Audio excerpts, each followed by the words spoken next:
What is going on, everyone? Welcome to another episode of Conspiracy or Just a Coincidence.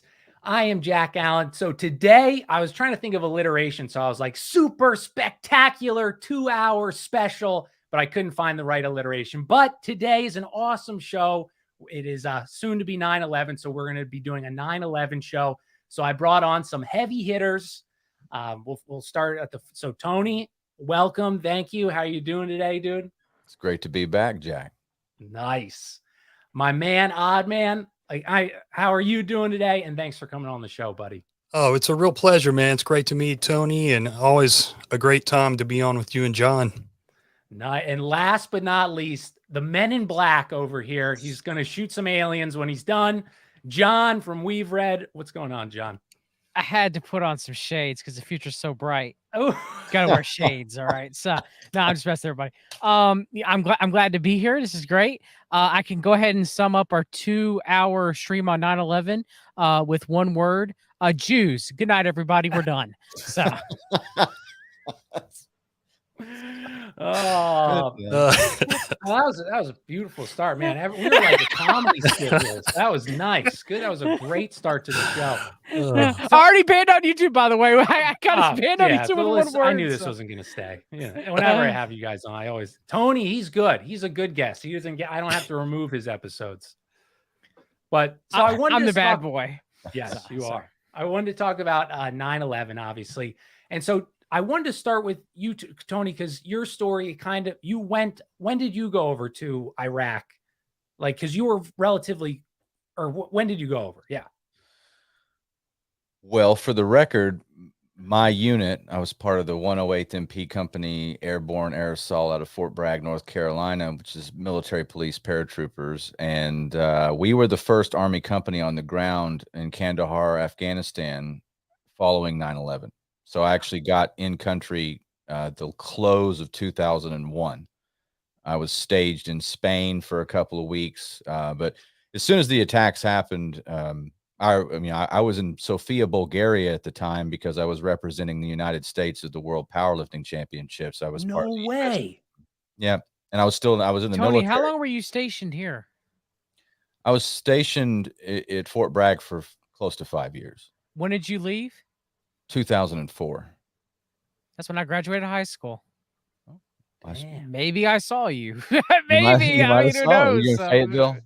Yes, born and raised. Yes, my family's been here since the 1700s. So, Vietnam, it's crap. Vietnam, yes, Vietnam. But know it very well. It's a fine town. I love Fort Bragg, and then I haven't been there in a long time. But yeah, I was part of that unit, and I could tell you stories about. It's funny. People in our business and in conspiracy analyst business and alt media, we tend to think of things as a top-down. The lie starts at the top and disseminates all the way down. But I can tell you firsthand, that is not how it went down. There were high-level people on the ground where I was. CIA, FBI, military intelligence, you name it. This is fresh. Like you're landing on the battlefield, taking an airport. The Marines took the Marines and Special Ops, I believe it was I want to say it was like 7th Special Forces Group, but I could be wrong. We got there once the Marines had secured the airfield, and the person who debriefed us was General Mattis. Wow! Like just standing out. You get out of the plane, and he starts to debrief you. This is what you're doing. This is what we took. This is what our mission is, and it was to gather intelligence and to secure the airfield. And the people that were there, I'll just say this as we start our conversation because you're going to find out what I think. Yeah. But at the time, it was very serious. And they were looking, every person that was questioned, when is the last time you've seen Osama bin Laden? This is coming from the intelligence people. FBI was there. They had the guy that was, I don't know his name, but he didn't have a name tag. So he used to work for Norman Schwarzkopf. He was like a top warrant officer. And he could speak. Norman Schwarzkopf? Norman Schwarzkopf. He was head of the Desert Storm in 1991. Okay. So head of all the Allied forces in 91 and in Iraq War I. So at that time in Afghanistan, like he's asking the questions, when's the last time you've seen Osama bin Laden? These are high level officials, but they didn't know at the time that the Central Intelligence Agency had met with Osama bin Laden. The station chief in Dubai had met with bin Laden in July while he was getting dialysis.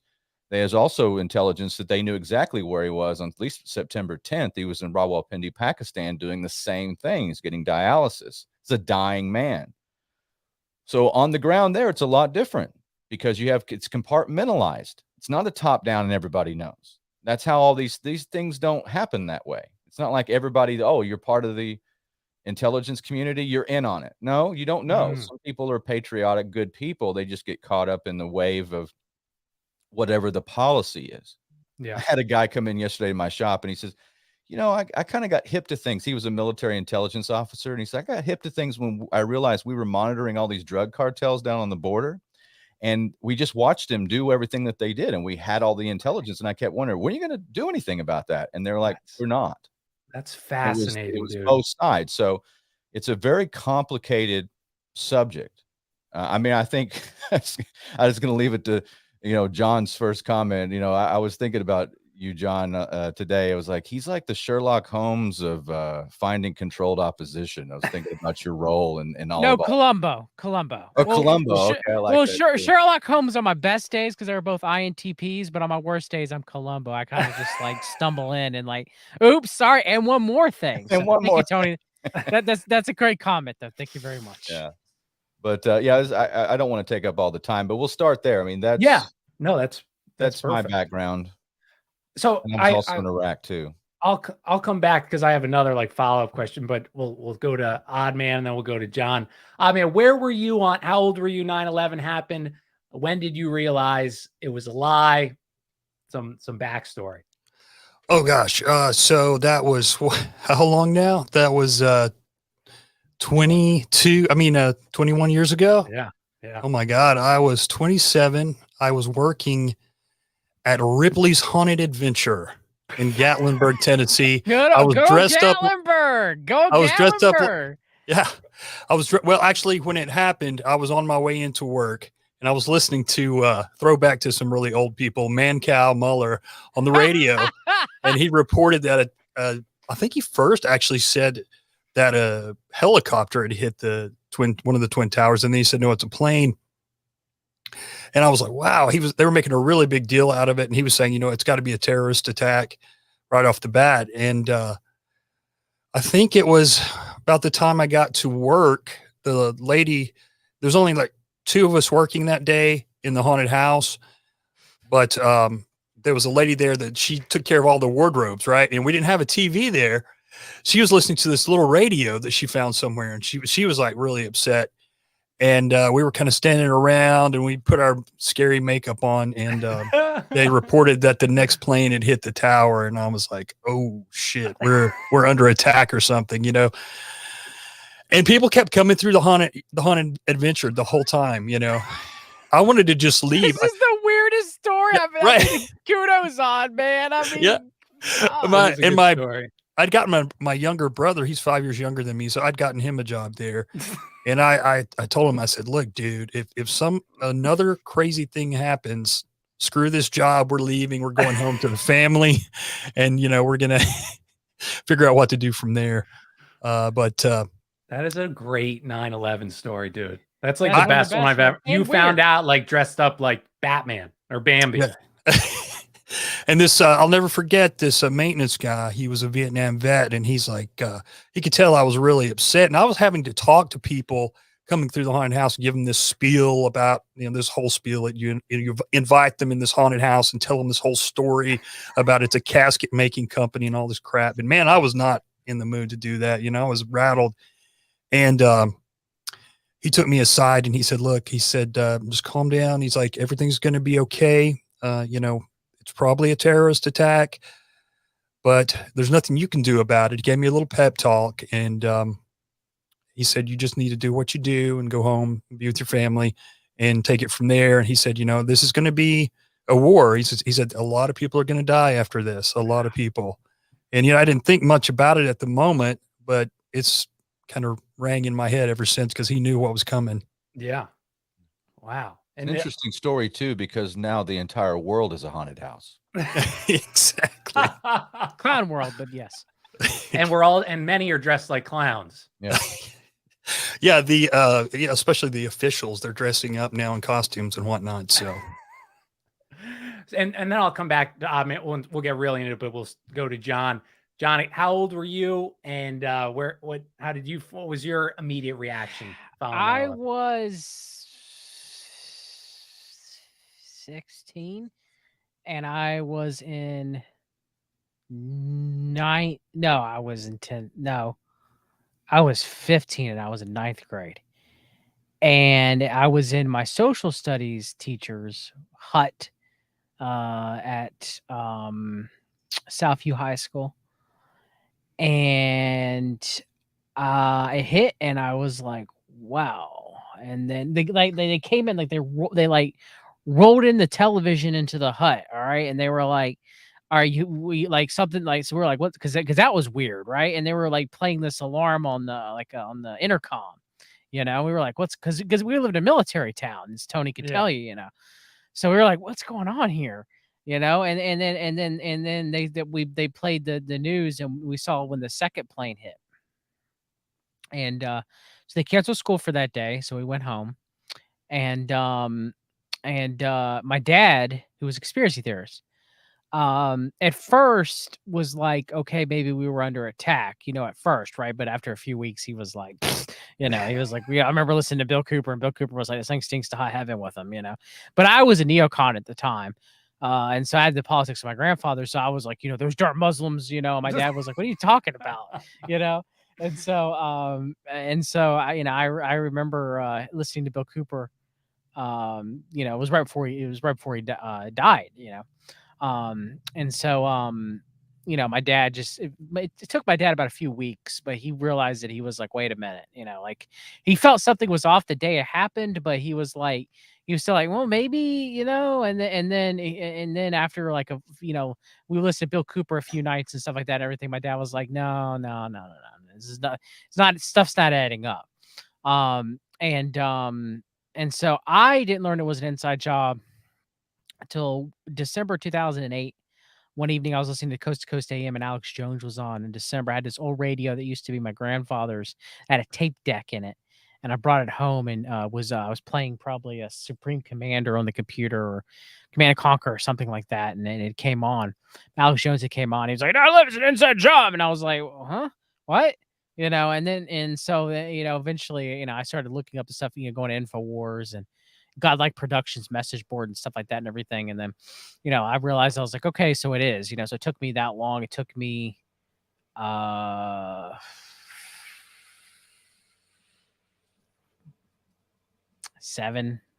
years to realize that it was something. I have 7 years to realize something was wrong. And my dad passed away 2004. If he was still living, maybe I would have caught up faster. But I had the politics of my grandfather. So, I mean, for many years, I was like, you know, hating on Muslims and everything, and just, you know, and you know, but especially growing up in all-American city of Fort Bragg, you know, and Fayetteville, right? So who ya, you know, freedom fries and let's kill them terrorists. I mean, you know, Tony, you saw it all when you were here, right? So, I mean, it was like ultra patriotic. I mean, Fayetteville was literally an all-American city, you know, so it was either, you know, you were for, you know, my dad would get ridiculed for being against the war, you know, and so, because so many people were for it where I lived. And it's interesting that Oddman had mentioned Ripley's. Reason why I was laughing so much is because I know exactly where he worked at. And I've been in that general area in Gatlinburg. So it just kind of cracked me up that was your job. You really are odd, man. Like, really, like, because I mean, I've been to many years ago, the one in Myrtle Beach, you know, the haunted adventure in Myrtle Beach.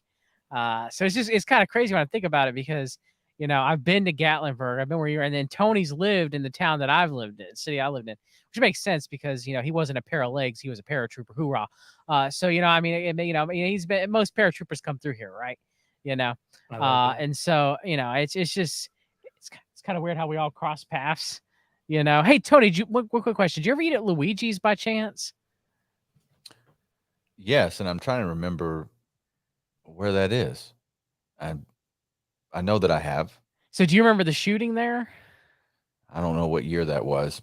That was There's so many 19. shootings in Fayetteville, dude. Well, true, yes, but this one was Is it a MK mass Ultra. shooting? MK I think Ultra? it was 1996 or I 5. wasn't I can't. there. Yeah, I wasn't there. So it was when the shooter came in and shot the owners of Luigi's. They were Greek, and shot him and killed him because supposedly he was upset that Bill Clinton allowed gays in the military. Mm. And so he shot up Luigi's.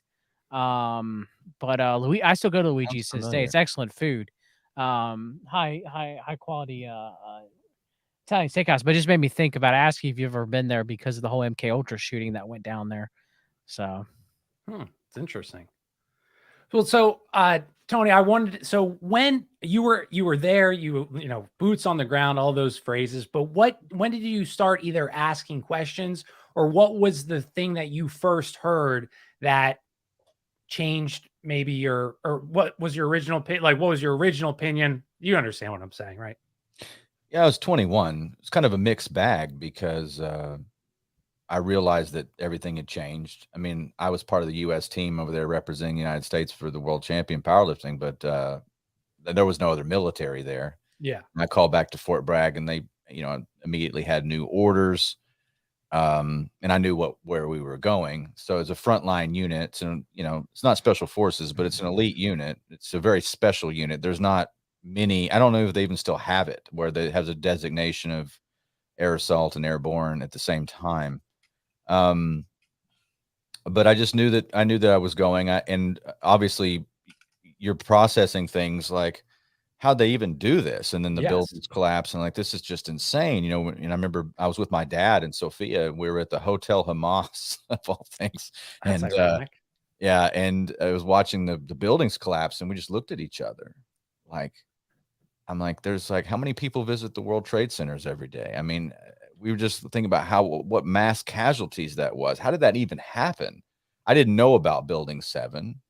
I didn't know about that then. It wasn't anywhere on my radar. It was, you know, there are these shadowy groups. You can't see them. It's the invisible enemy, you know, and it was really spectacular the way that they pulled it off. So you go, and again, there's people on the ground that you're pulling that had contact with Al-Qaeda. So these are like real things, except you don't realize at the time that this Al-Qaeda, and I think it's Robin Cook, I believe, that was one of the head of the British intelligence or the Ministry of Intelligence, has said that, you know, everybody knows and that is in the know that Al-Qaeda means the database, not the base. It's the database of fighters that was recruited by the Central Intelligence Agency. We didn't know that. Wow. I didn't know that. I've never heard that before. Yeah, it's Yeah, that's Al-Qaeda crazy. means the database. It does. It's not the, like, because you're always wondering, where is this shadowy group? Where did it go? And you know, we're bombing this country,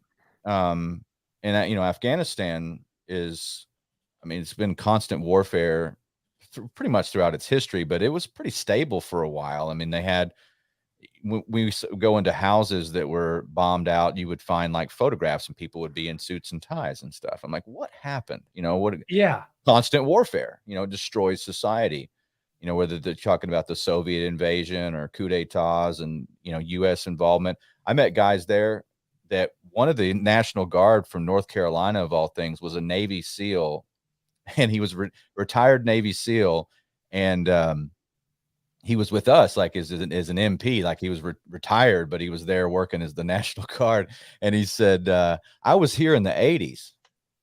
So, I mean, I was running into spec op guys. They're like, yeah, I was here in 97. We were carrying out something. And so we'd been involved there for a very long time. One of the things that got me, Jack, and where I started thinking, is that we were, and I'll never forget that we were corkscrew landing into Kandahar, because the reason you corkscrew is because you don't know if there's surface to air anti-aircraft or anything. You don't know. And they were taking precautions. So you get up at a high altitude and you spin down.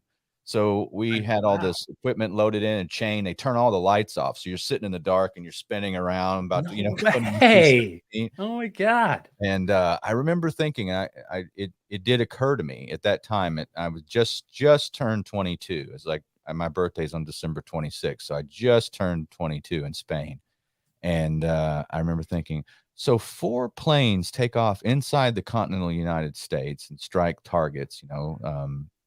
One went down in the field in Pennsylvania, supposedly, right? But I'm in Afghanistan. It would seem more logical to stop people if that's indeed the threat. Wouldn't I be like on the southern border, or wouldn't I be, Point. like, why am I here? That was my first Yeah. thought, and I thought, well, evidently, and and you're a little bit more humble, so you're like, well, maybe I don't have all the information, even though I had a pretty good grasp of history, but nothing like now. But it was that first thought that kind of got the ball rolling. But I would say that, there was I thought, this is the terrorists, right? But I will tell you the next phase, and we can talk about this, going into Iraq. I knew we were going into Iraq because they were talking about it in the military intelligence that was talking to people. They were saying, oh, Mullah Omar, the guy that was supposedly head of the Taliban, he just called us from Baghdad, and they were making up all this. I knew they were moving troops into Kuwait. So I knew that was going. I totally opposed that.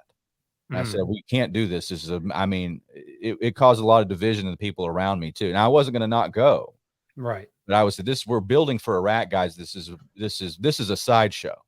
So Afghanistan wasn't indeed a sideshow. It was like, we'll pivot to where they really wanted to go, which was Babylon. And we'll get to that later. Ooh, damn. That's a good teaser. And I forgot, I didn't do my story of where I was 9/11. So I'll do Dick Cheney's, where he was on 9/11. So Dick Cheney, first when they asked good old Dick, where were you on the day? And he said, oh, I found out about 9/11 by my secretary who was watching TV, and then they whisked me away, which then would contradict the later story, where how he was put in a bunker after they hit the Twin Towers because they're on their way to the Pentagon. And every 10 minutes, his aide, this young guy, would come in and say, plane's 30 minutes away, plane's 20 minutes away. And when they got within 5 minutes, the young aide asked, do the orders still stand? And Cheney said, of course they still stand. And this story was told by Norman Mineta, who was a Democrat. He was the only Democrat in George Bush's Republican cabinet. I think he was like transportation or yeah. right. Okay. So, that's that story. So, man, what was maybe one of the biggest things that snapped you out of this story that they were telling all of us? I wish I could remember something specific, but I fell for it. I was just barely dipping my toes in politics right before 9/11, and I fell hook, line, and sinker, for the official story. So it was several years before I was really willing to accept the fact that my government could be that evil, and it was just mounting evidence. I just kept hearing things. And at first I wouldn't look into them because I didn't want to believe it. But eventually, it was just too much evidence to believe the official story. I wasn't quite sure what happened, but I knew it wasn't exactly the way they told us. And, since then it's one of those. Well, what stands out in your mind as like one of the biggest things that the inconsistency of their mainstream story? Well, there's so much, absolutely. Like Donald Rumsfeld talking about the 2.3 trillion missing dollars right before 9/11. Project for a New American Century was talking about how we needed a new Pearl Harbor to update the military and the government with technology and whatnot. Condoleezza Rice redrawing the map of the Middle East, stuff like that. I thought it was weird the hijackers were Saudi Arabians, and they're supposed to be our allies, just I guess greatest ally. Because they have oil, And I'm glad Tony mentioned Robin Cook, because I had that written down. He was a member of an important member of Parliament, and he said there is no Al Qaeda, like Tony said, and he retired. He gave a great speech that he retired from Parliament because he did not want any part in Britain being involved in the war on terror. Wow. And guess what? Not too long after that, he had a heart attack. No, So, imagine my surprise. And then after that, of course, the 28 pages, and when they finally came out, heavily redacted. The wallet of one of the hijackers supposedly was found a few blocks away. Passport, yes. The passport, yeah. I mean, just so many things, and it's like, And another thing, Bill Clinton, he signed the Iraq Liberation Act before he left office. So he basically, they were, it's like Tony said, they knew what they were going to do. They knew they were going to Iraq for sure. So, yeah, just a lot of different things, man. Ooh, and we're going to get into all of those different ones, but just wanted to do so John, well, what's some of the big things that stand out in your mind that either started the questioning or solidified the belief that it was like I said, it wasn't until I heard Alex Jones that fateful December evening in 2008. It wasn't until then that he started saying, he was talking to George Schnorri on Coast to Coast AM, right? And he was like, "Listen here, folks, let me tell you about now being an inside job, and let me tell you about the passport. They found, they somehow found a passport, And I was like, what? Huh? Passport? How do you just find passports? Like, yeah, didn't these planes like get obliterated into the tower? Somehow they don't find the black boxes of the airplanes that they find passports, but and I know I'm being and then the whole cell phones. Yeah, and how hard it is to make a cell phone call now? Right. So I mean, that, and it was just he was jet fuel melts steel beams, and so it was a missile hit the Pentagon. It was just that type of stuff that Alex Jones was discussing, right? Yeah. And he was talking about how corrupt Cheney and Bush were at the time, and Rumsfeld, so it was enough to make me go look into it. Which I went to Infowars.com, right? prisonplanet.com, right? And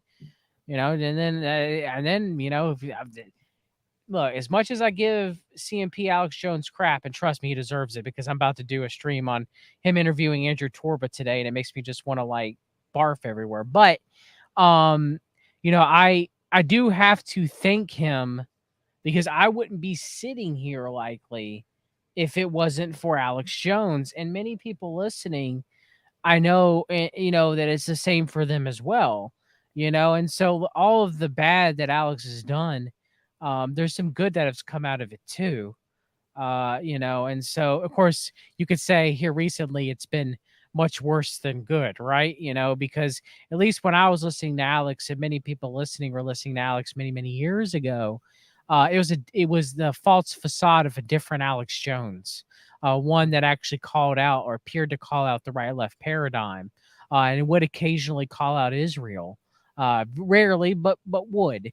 And so now, it's a different Alex Jones. It's the whole CMP mask has finally came off, even though it's always been there. One of my videos I did the earliest internet wayback machine of Alex Jones. Of course, he's suggesting all these CMP places like Drudge or WorldNet Daily, Joseph Farah, and so he's always been a CMPer, but at least there's a better mask that was up there, but that doesn't exist now anymore. And I can't even listen to Alex now at this point without getting very angry, not even for a comedic effect, and I try to stay as calm as I possibly can, and I don't get as angry and worked up.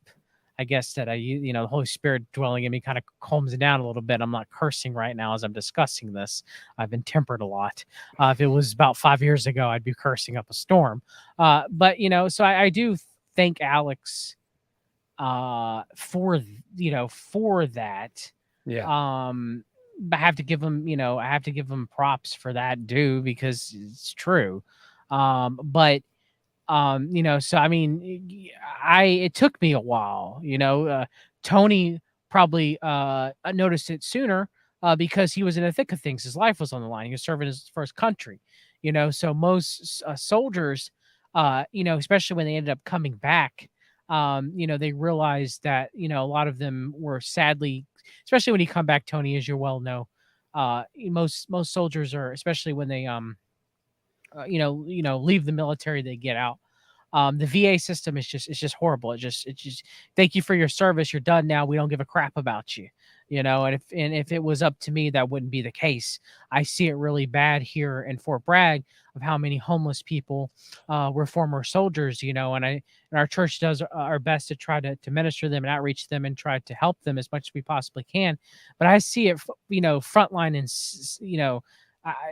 on the front lines here, within the United States because of Fort Bragg.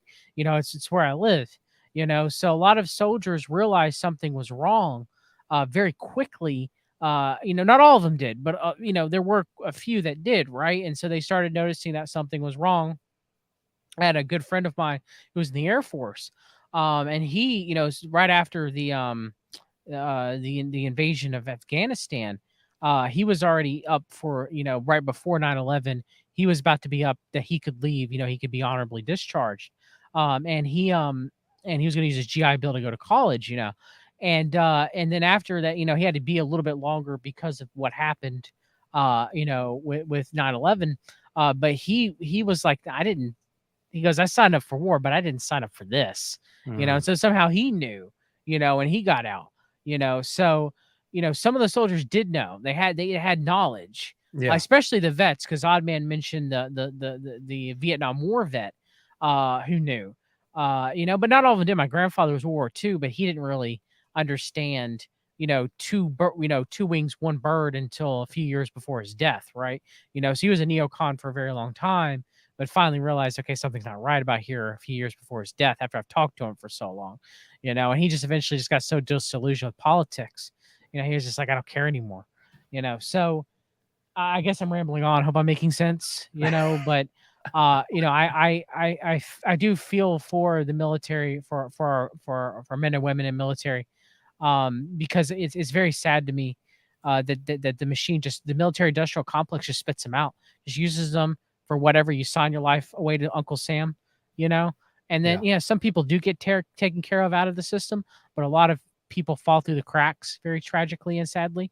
I mean, the VA hospital here in Fayetteville before the new one, as Tony may or may not know, was it was in a 1920s, 1930s hospital that was horrific conditions for a hospital. I'm not saying most hospitals are the cleanest and best conditions as a naturopathic author and health coach from a Christian perspective, but nonetheless, this one was notorious, known for having infestations and mice and just being horrific conditions for our men and women that served in the military, and so it's just stuff like that, man. It makes me sick.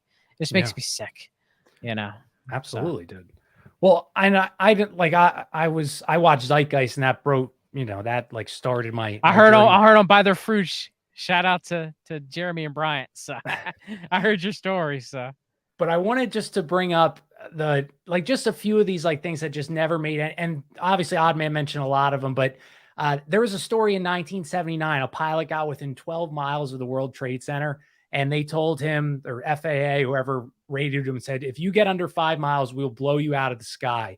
And that was in 1979. I think NORAD might have existed then, but it's just that's like just a basic fact that if they knew these planes were going, there were 80 minutes of unauthorized travel. The one did a U-turn at 40 minutes in. No one threatened to blow them out of the sky. Like, whose job is this?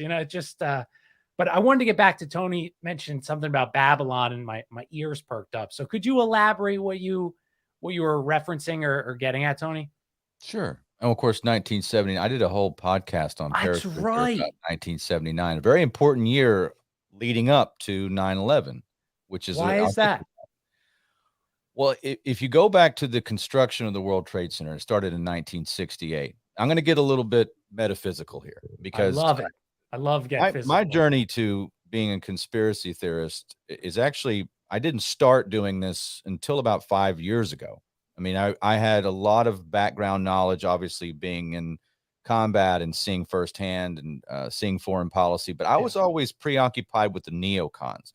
You can even go back to look at my writing going back to 2013, 14, and 15. I was calling out the political class. My thing with 9/11 was I believe there was like a conspiracy of stupidity and like short-sightedness and almost what is the old quote? Don't subscribe to to malice, what is it, should be incompetence or something like that, right? Yeah. And that changed for me, and I can get to that. But the issue with 9/11 is it's, to me, clearly an occult ritual. Ooh. Okay, let's just talk about let's talk about mathematical chances. Okay, because I lived through this. So let's talk about mathematical chances. 1968, they start the construction of the World Trade Center. Okay. They called it the David and the Nelson after the Rockefellers. And it's a big 11. I didn't know that. Okay, interesting. Okay. Yeah, it's a big 11, by the way. It's two ones. True. It's an 11. Well, 33 years later, you have September 11th, 2001. What else happens in 1968, guys? That's the release of Stanley Kubrick's 2001: A Space Odyssey. No way. One of the things that Bill Cooper always talked about. He even got the year right. Bill Cooper was kind of tapped into this, I think, that side of the metaphysical of what we do and how we look at reality, and we question the mainstream of it. Another thing that happened in 1968, it's the first time that 911 goes online in the United States. Oh my God. So if you think about it, every time somebody's pressing those numbers, it has it's fear, it's pain, it's violence, it's all the thing, again, feeding the energy of that thing, leading to the 33 years later on September 11th, 2001. And I even did a show on 1979 on Paratruther because I was like, I'm going to do more on years. Yeah. The reason is I was talking to author James Perloff, who wrote Truth is a Lonely Warrior, and a great guy, by the super smart, old OG in the conspiracy world. But we were talking about, I was born in 79. We were talking about 1979. It just came off like that was a really important year. Well, it's exactly 11 years from the construction of the World Trade Center. So there's in 11-year increments, a lot happens. And you actually can reverse the timeline and go look at this. So I think, and I don't know how, I don't have the transcripts of all the meetings. I'm not even sure some of the players even know it. If you believe there's a God and you believe there's Satan, you believe there's good and evil, then you have to have a little bit of creativity, if you will, or just being open-minded. But let's look at 79. 11 years after the construction of the World Trade Centers, you get the invasion of Afghanistan. That's the day I was born, the day that the Soviets invaded Afghanistan. You have the creation of the database, which is Al-Qaeda. That was that was the database creation. It was the CIA recruiting the Mujahideen fighters to take on the Soviet Union before they invaded, by the way. Another thing that they did was that they had a code name operative named Tim Osman. Tim Osman is Osama bin Laden. This happens in 1979. You also have the Iran hostage crisis. This is the beginning and the seeds that are planted that Islam is the mortal enemy of the West. Okay, this is the beginning of that. Well, I'm going to go one step further. This is where it gets really weird, and this is true. If you fast forward another 11 years, you get to 1990. On September 11th, 1990, on a Tuesday, the exact same day of the week, to the hour, almost to the minute, of what would be September 11th, 2001, George H.W. Bush goes in front of a joint session of Congress and calls for a new world order 3 times based off of what happened with the invasion of Kuwait by Saddam Hussein, something that we absolutely knew about and we gave him a green light for, by the way.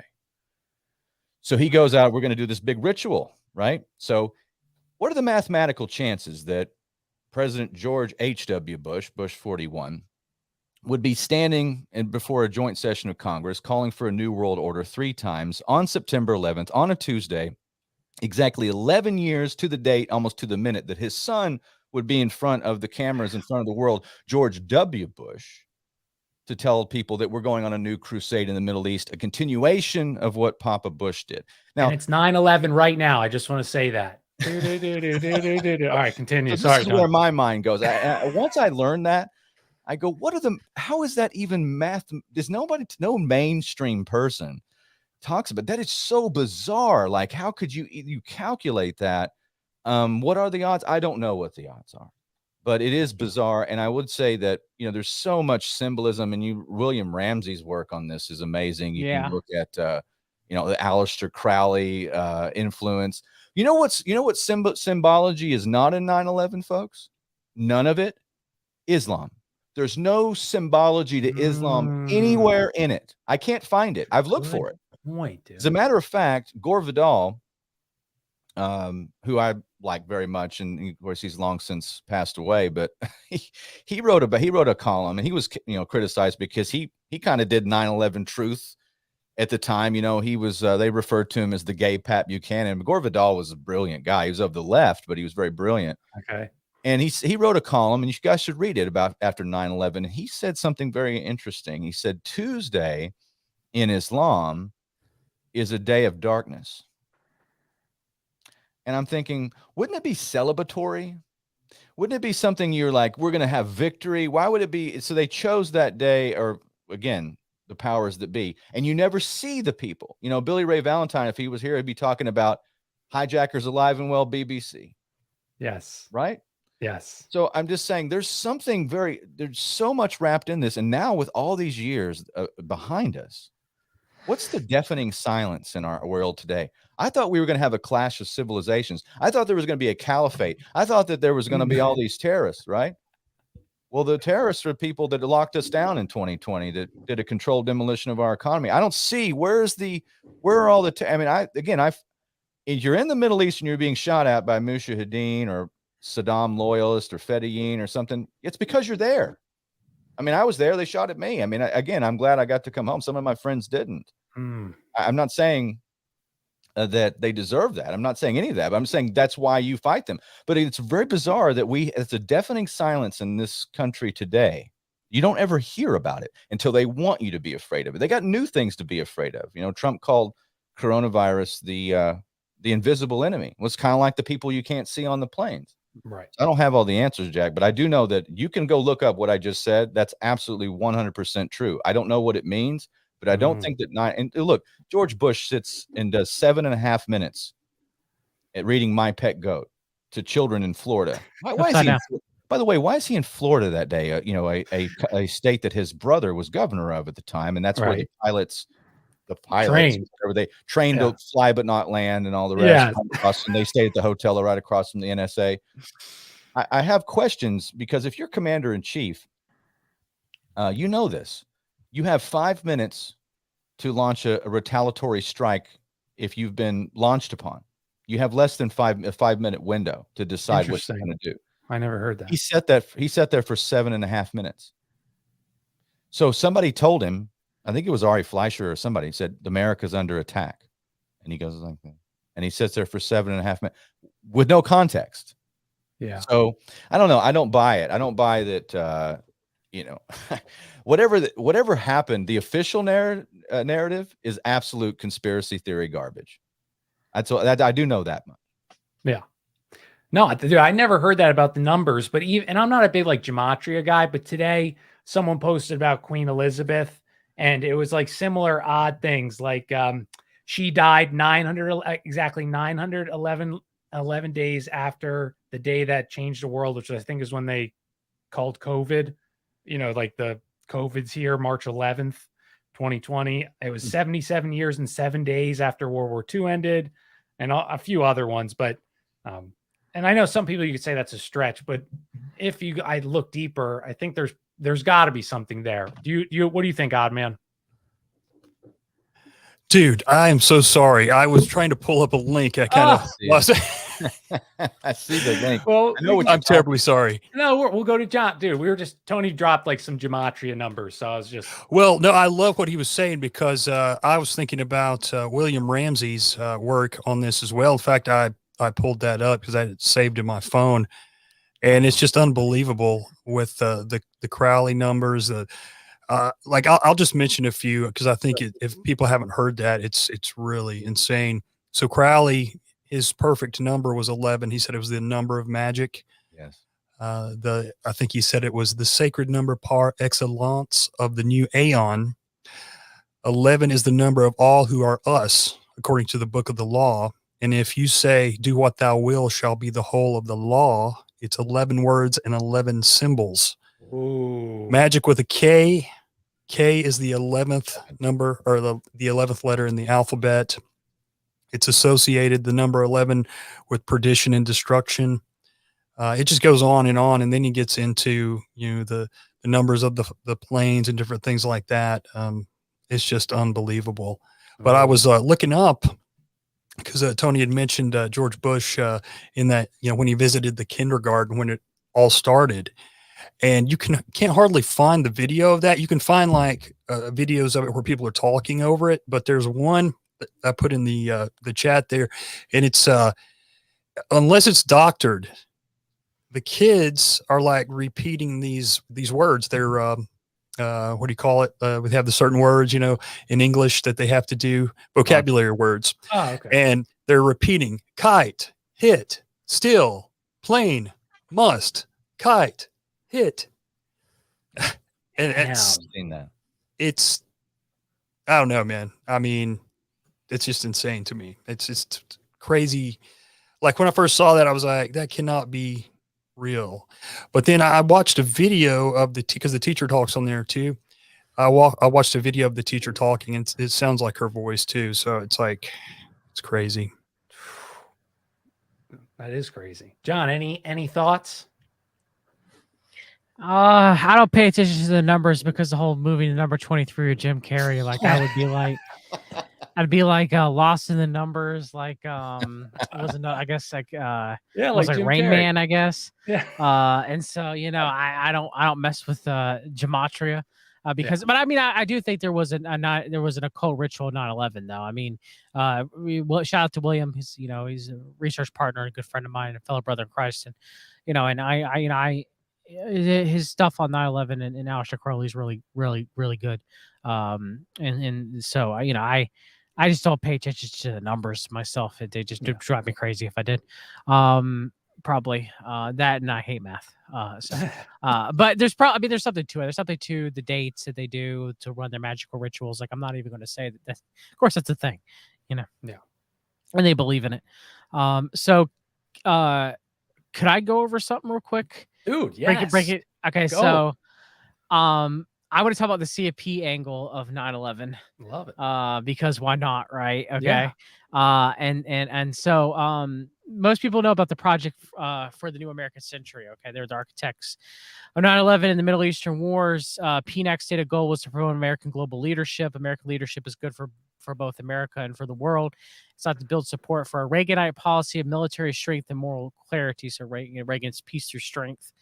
And so, most people in conspiracy culture discuss that the PNAC was, when they talk about PNAC, they mainly talk about the Council on Foreign Relations, right? But about half of the members of the Project New American Century, some of them were twofers, being both in the CFR and the CMP, but about half of the members were CMP members, including William Crystal. His father, Irving Crystal, was a CMP member as well.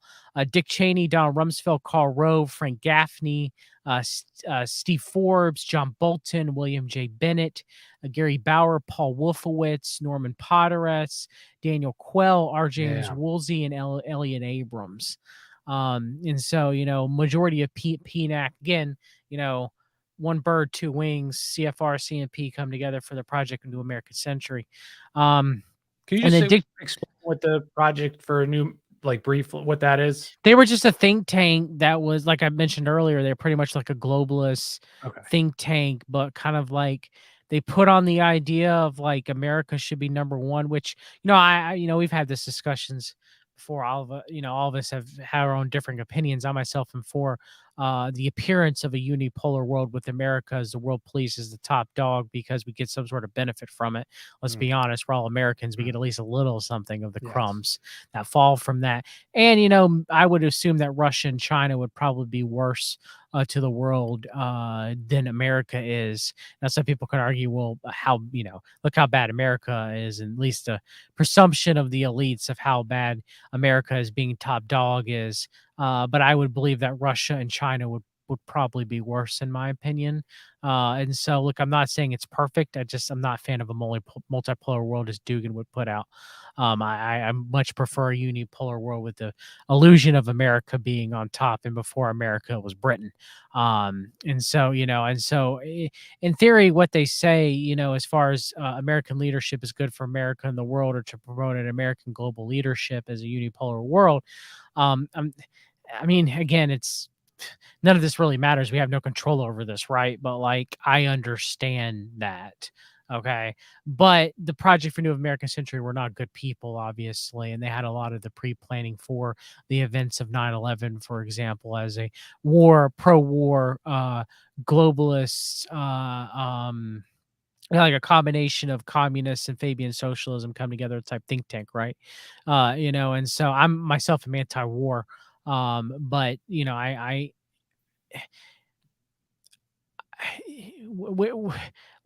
do you want better, the forever wars or the forever COVID?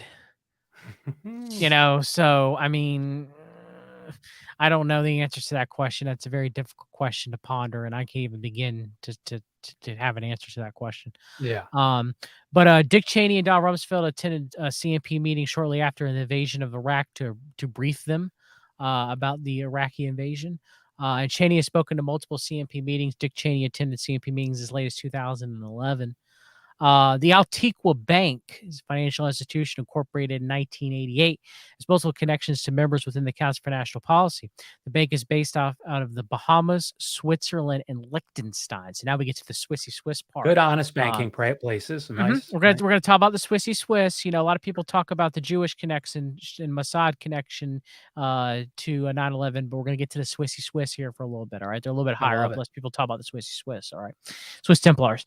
So the Antigua Financial Network was set up in 1988 by prominent members of the Muslim Brotherhood, at least what we're told.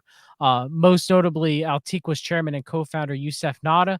Another co-founder of the bank was Swiss Francois Gnad, one of the key manager of the Nazis' assets after World War II. Gnad is notable for being the executor of the last will and testament of Joseph Goebbels.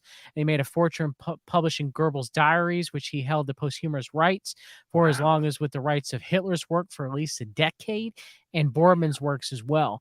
The Antigua Bank was targeted early on in the United States because of its supposed known links to Osama bin Laden's family and the funding of Al-Qaeda. Sheikh Ali bin Muslim was a key member of the Antigua Bank and a figure who had been subject to early investigation by the United States government for his role in the John Birch Society CMP Hunt family, or the brothers specifically, in this case, attempt to corner the world silver market in the 1980s. The Hunt brothers set up their company, International Metals Investment Company, with Muslim listed as a principal for the company. Council for National Policy members Karl Rove and Grover Norquist.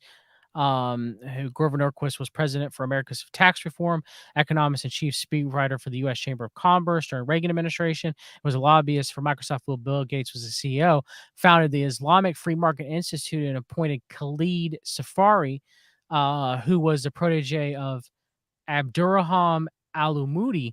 Al-Umudi was arrested and later convicted and sentenced to 23 years of prison for involvement in a plot to assassinate Saudi Crown Prince Abdullah.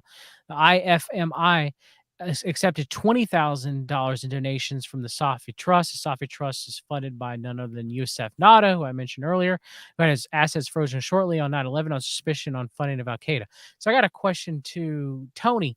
Whatever thing, okay, so they didn't seize that silver. That was the Hunt family silver, okay? What do you think happened to it? Do you know what happened to it? I know what happened to it, but I'm curious to know if you've ever heard what happened to it. You've gone over this before. It was used. I have, yes. Yes, I've heard you go over this before, and I mean, as far as your research has shown, it was used to fund black ops, international terror, some sort of. It was used to fund Al-Qaeda. Right. So I don't know that. You found that out. So I don't know what I'm saying, but I didn't know if you remembered that or not, or if you'd come across that yourself. And no, you and you remember me saying it too. So, but yeah, I'm just saying that because your knowledge of gold and silver. So I would assume that you have a knowledge of the Hunt brothers cornering the silver market and everything. I know a great deal about that. you filled in the gaps of where it went. I mean, I know about the aftermath. I mean, I read Because no one ever talked about it. What happened to it, right? Like Right. the government didn't seize it. So what happened to the silver, right? different. Well, it yeah, turns out it was loaded onto 3 707 jets and flown to Switzerland for safekeeping. Was later deposited in the Antigua Bank and funded Al Qaeda. Well, I talked about this and to Tony, but there's this book, Gold Warriors. Yep, and excellent book by the Yeah, Seagraves. and they did. So it's not hard for me to believe that they just stole the Hunt's silver and put it into war, because they found billions, if not trillions, of dollars of gold from Japan in the war, and no one knows where it went. It went to Switzerland, of course, and it was used to fund black ops projects for the CIA. So did the same thing to the Chinese nationalists. The Federal Reserve wrote notes for them.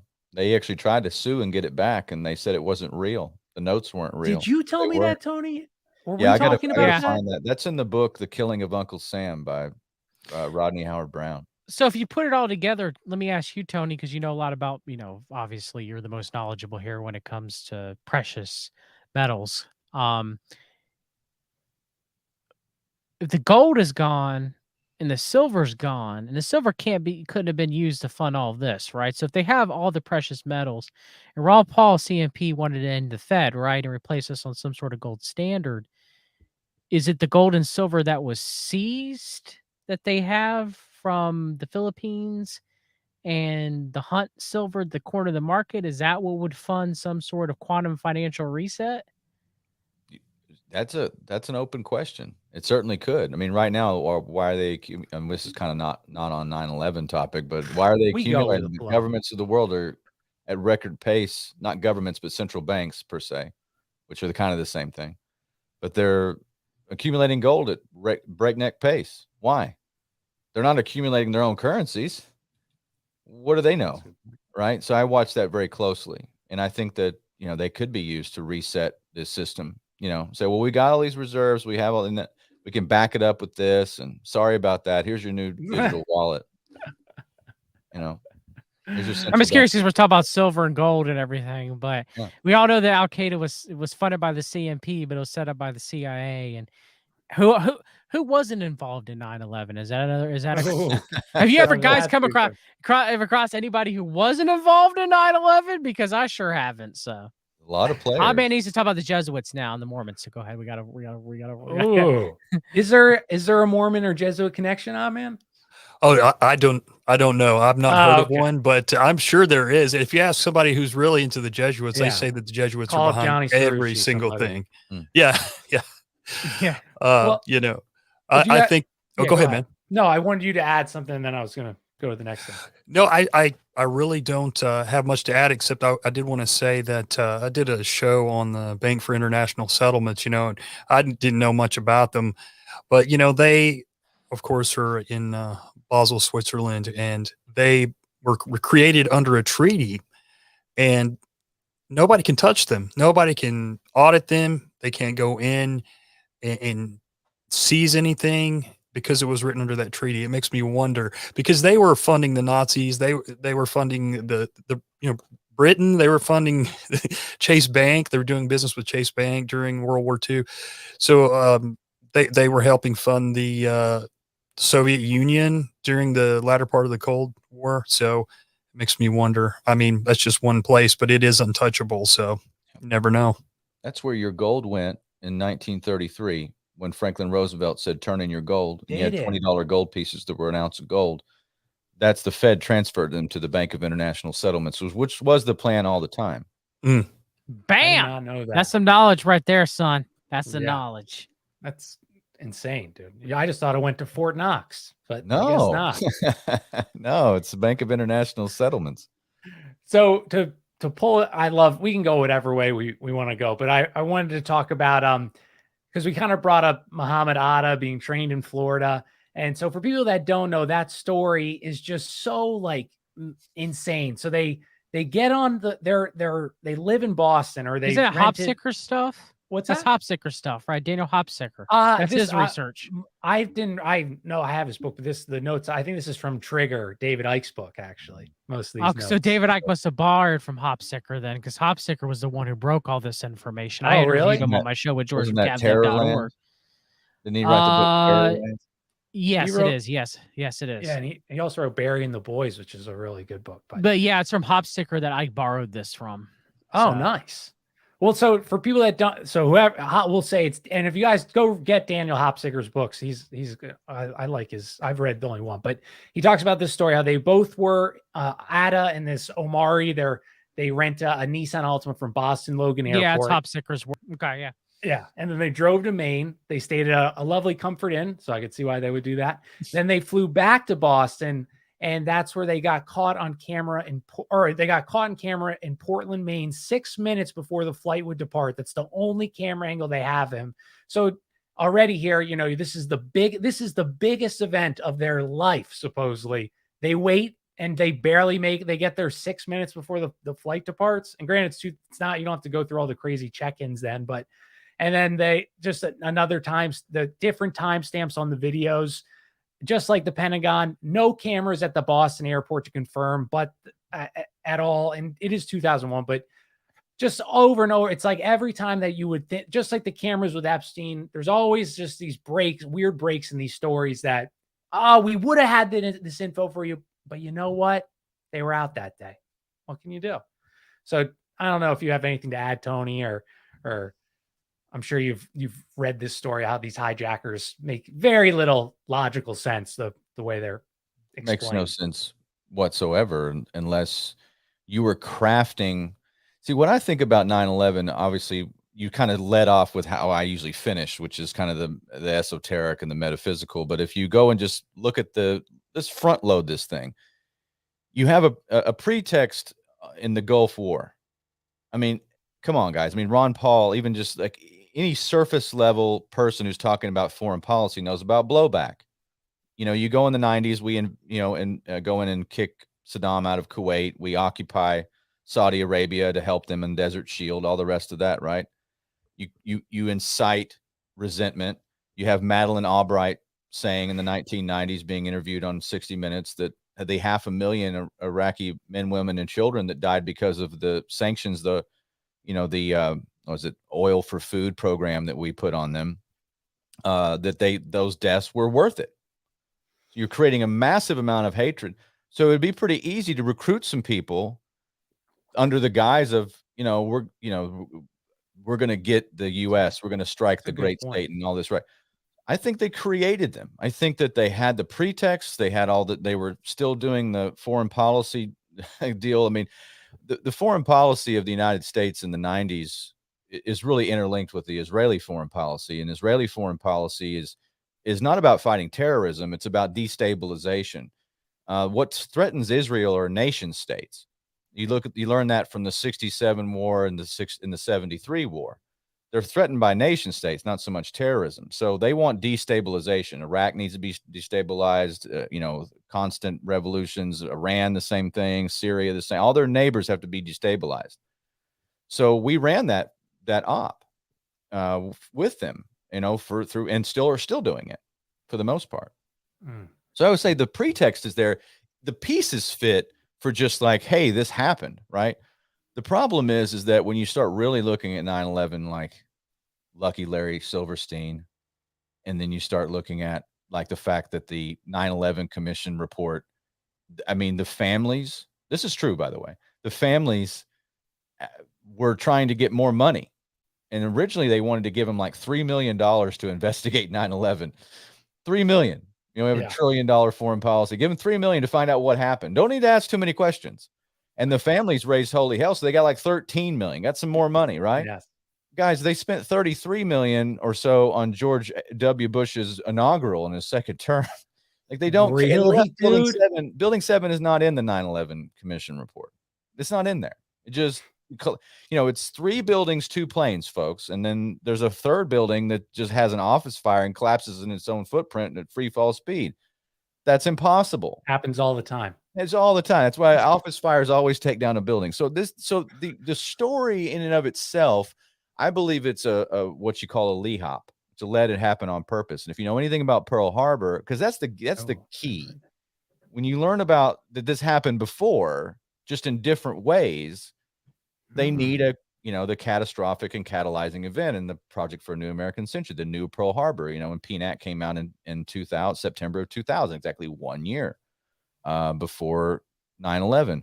I think they just had it built in. I think you look at Operation Northwoods, you go back to that document that was unearthed pretty much by accident after the JFK files were released after Oliver Stone's movie pushed a lot of people to declassify some stuff, and I think they just let it slip through. But Operation Northwoods, similar, basically false flags using, deception and violence to get a political and military solution to their problem. So I don't, these aren't things that are not impossible to do, and you can compartmentalize them a lot. I mean, we talk about foreign nations, but they're the dancing Israelis. That's a big story that gets covered. Fox News covered it.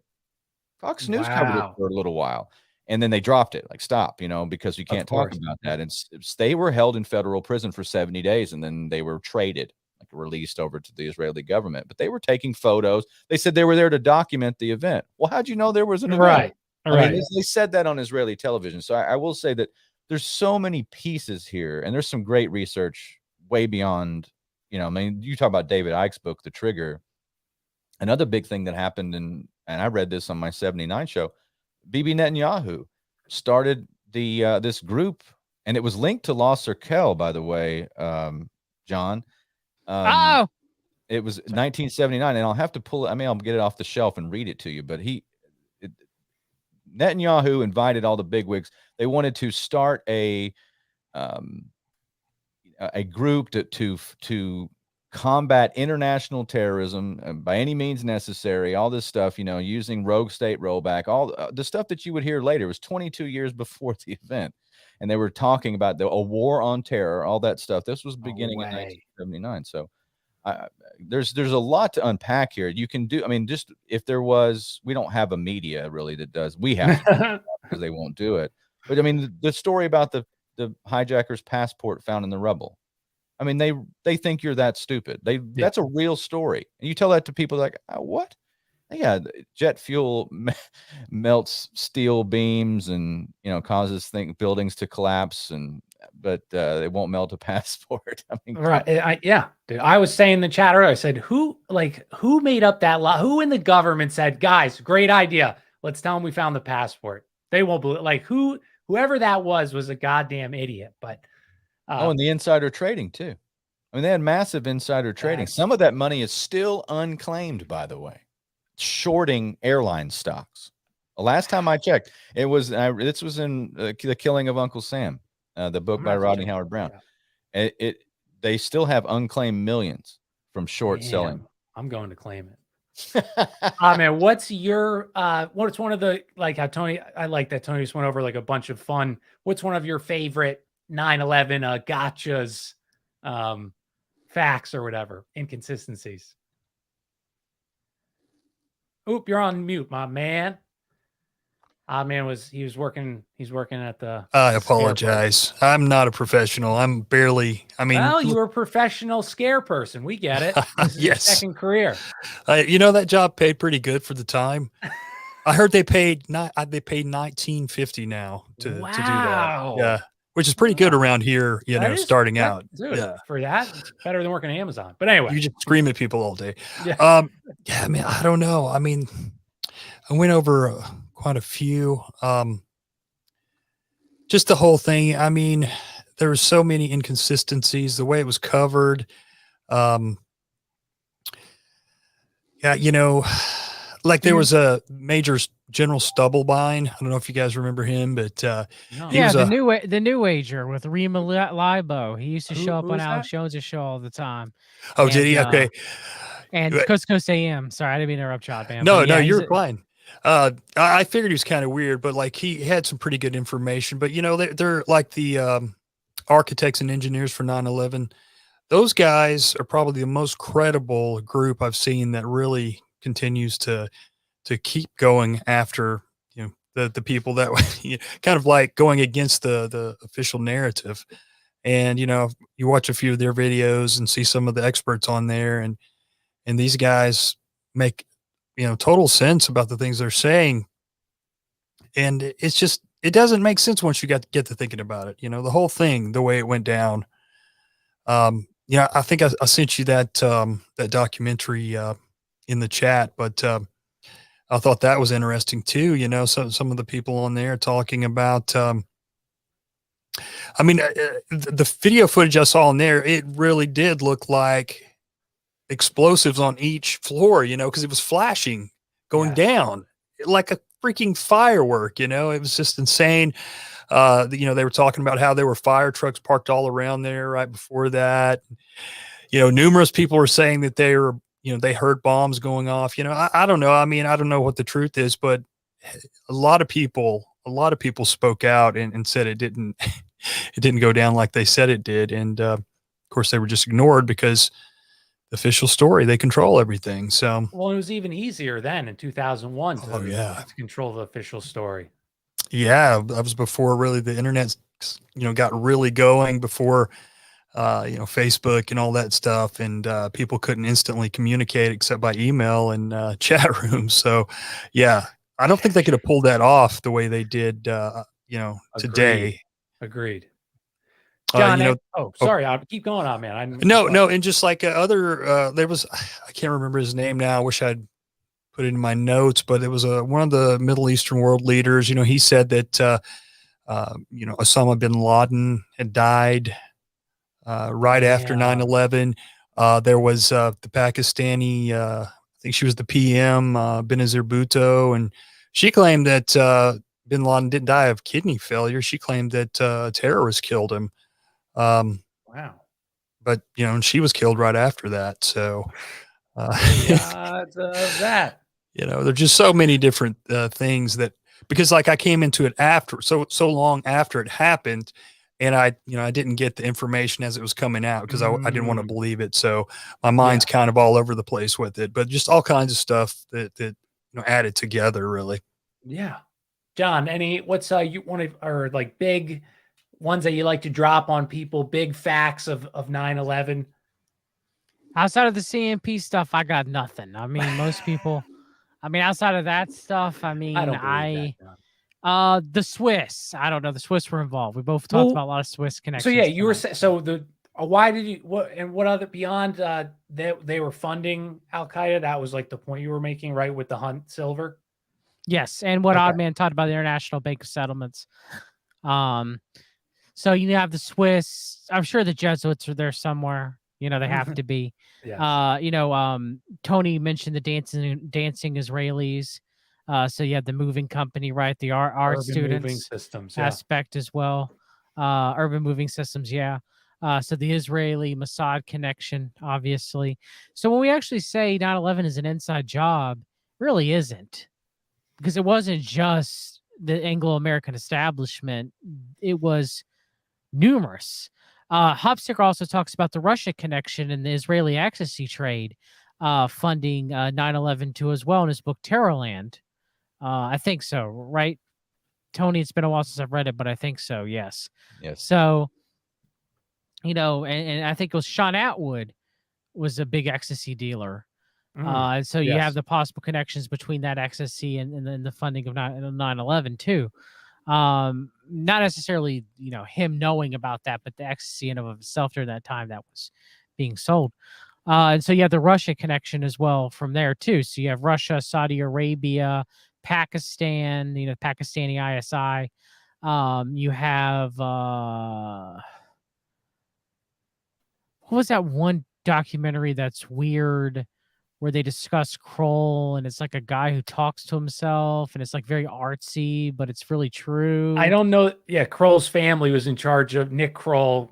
He's a degenerate, but his family was in charge of security for the Twin Towers. I didn't know it was his family, really? Yeah. Yeah. He comes from that family. Wow, really? His dad's a billionaire. He's I never, as much as you think I would know that. Because I like the League off, back in the day, I used to watch the League, right? Even though Kroll's a degenerate human being, piece of crap, right? But wow, okay. His dad works in corporate espionage. That's what his company does. So they go in and they go get information out. Right. Tony might even know more, but I think that was the phrase they used, corporate espionage. Right. So Tony? that's Kroll's involvement in 9/11. Yeah. Kroll was used after Enron to do the forensic accounting, by the way. Little known fact. That was look how predating 9/11. Wow. So they helped. Also, Mark from Houston Talk Live's in the chat. I got to give a shout out, Mark, to his work of the theory of the two competing deep states. He talks about bioterrorism being a very major part of 9/11, which I'm not even going to try to grasp his work of 9/11 of itself and try to explain it here. First of all, it would take all night, and two, I'm probably going to leave out some stuff that Mark would be like, well, why didn't you remember that? I'm like, man, I can't remember everything. But yes, Mark from Houston Talks Live's work on the 9/11 and the bioterrorism aspect of it, that really it's possibility that the 9/11 angle run by the Project for the New American Century by the military industrial complex was an audible, because what happened was Rumsfeld was going to come out and, talk about the missing money, right? Everybody remember that, right? So what they were trying to do is Rumsfeld was very much part of that New World Order CMP bioterror group, right? So what he's going to try to do is kind of throw a wrench in the cog in the machine. This is a hypothesis that Mark and I worked on. Mark mainly worked on it. I kind of just, talked it with him as a sounding board. But, so they he came out there with that information, right? And then because of that, what ended up happening was the deep state, the military industrial complex, old world order, the forever wars people had to call an audible. So that's when they accelerated 9/11 at that point. They were like, okay, we got to go. This has to happen now. All right. So I know that kind of goes against a little bit of like the magical ritual working aspect of it being on that specific date, unless it was supposed to be a major bioterrorism attack, but that didn't happen. But instead the planes hit the building, but that's another discussion. So that got us in a forever war and delayed COVID into what we have today. I hope I'm not butchering Mark's excellent hypothesis and thesis on that. If I am, Mark, you can berate me in the chat. But that's something that we have discussed, was that's why Rumsfeld, kind of looks like shocked later on, and they're like some of the CMP players that would be part of the New World Order are kind of like shocked a little bit and bewildered. Interesting. Because there was an audible that was called, where kind of like the old World Order is like, we're not going to force you into a war. And then the anthrax letters happened because that was a big part of their bioterrorism thing, but it kind of just completely fizzled out, right? But the forever wars continued, but the bioterrorism angle just completely just went, and you never heard from it again, right? So, we're not saying that this is like a law, but it's conspiracy or just a coincidence, right? So it's a theory, but it does seem to be highly plausible. Okay, so yeah, you're having Mark on next week, right? Yes. Okay, so ask Mark about this, and he can actually go in a lot more depth into it. But I agree with a lot of his hypothesis, and what he set up is quite possibly a possibility that no one's ever discussed. I love it, dude. Tony, it looked like you wanted to say something. I just wanted to pass the ball to you. Well, and I'll let you have Mark on next week. He knows more about this than me, but I was thinking, Operation Dark Winter. That's where there was a competing simulation, which is 2001, June of 2001, simulating a bio attack on the United States, and then the rollout of a vaccine, all that stuff that was happening. This was a war game, and they've war gamed that many years. I think all this is a continuation of these deep state operations. I don't want to step on next week's episode. That's just my opinion. It's all interconnected to the same kind of thing, which is terror, fear. I talked to G. Edward Griffin last week, and he was like, the powers that be, the conspirators, they've realized that there's the two top things that they use. One is fear to control, and the other is controlled opposition. What he warned us about when I did my interview with him and Don Jeffries. And it's funny, we're talking about how do you get here? How do you get to where you're thinking about the world and the reality this way? And it's really, you stand on the shoulders of giants. There's a lot of great researchers have been doing this for decades. And, I came across Donald Jeffries' work, and I didn't know Don, but now I do a show every week with him on Saturdays on America Unplugged on Rockfin, which is a huge honor. He's a friend of mine. But I was reading his work long before I ever knew him. And it was like, you get certain books, certain things that they're just keys. Like, you realize, like, I'm not going to be the same after I read Hidden History. Ooh, I'm not going to be the same, anymore. It makes sense. Like, all my other knowledge, all of them, reading court historians, it just fills in the gaps because it's real research, and that's our responsibility. If we're in alternative media, we have to be serious about what we're doing. We have to be careful about the things that we talk about. Can you prove it with your research? Like Bill Cooper would tell you to do. So these are important things to do. I hope that I shoulder that responsibility, because a lot of what I talk about too, I'm in conservative talk radio, and I don't make any friends. I mean, I have a little small audience that I continue to have, but I've already said too much, like I can never go to the party, which is fine. I'd rather be with you guys. I'd rather be with real research than be like. Tony's had me on a few times to talk about the CMP, and he himself as well has said many things being against Trump that conservative radio necessarily would not be a fan of. They're not a fan. And, but the thing is, some people are like, I've never heard that before. And I'll have a show tomorrow. I might just riff on 9/11 for an hour and then throw that out there. It'll go out on San Antonio Talk Radio. This is conservative talk. Well, and I'm like I said, everyone already said, I'm going to have Mark on next week. And so I know very little about his work, but one thing you guys brought up was the anthrax. And so there is this company called Emergent. It was a pharmaceutical company, Emergent. And maybe Mark even knows more about this, but he does. Emergent, for anybody, I'm going to butcher this, but it was like the precursor to Moderna. So they created this company with obviously outside funding with the sole goal. They knew what they wanted this company to do. They gave it funding, blah, blah, blah. They eventually get caught with corruption and fraud. They eventually have to get bankrupt. But it just was like, it reminded me how we were talking like war drills, or these games they do, like, oh, we're just testing this if this should happen. Oh, look, it happened. Well, thank God we practiced. It's kind of like that with Emergent and Moderna. They're two very similar companies that, like, they both didn't make any money. Emergent failed.